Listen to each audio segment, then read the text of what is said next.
Well, it's already less than a month away as you gear up for 4th of July next month. Keep in mind some fireworks are not allowed in El Paso County. ABC 7's Paul Schultz joins us live with what you need to know right now.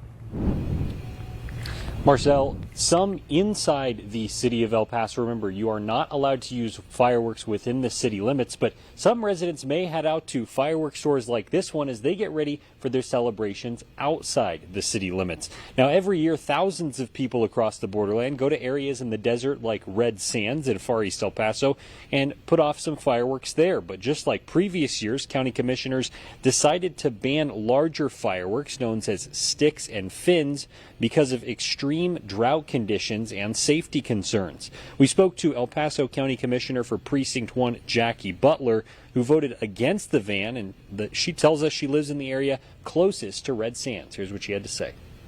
We don't need fireworks to celebrate the 4th of July safely and in a celebratory fashion. So I would ask the community to be respectful of places like Montana Vista. Know that there are over 10,000 people who live in that community.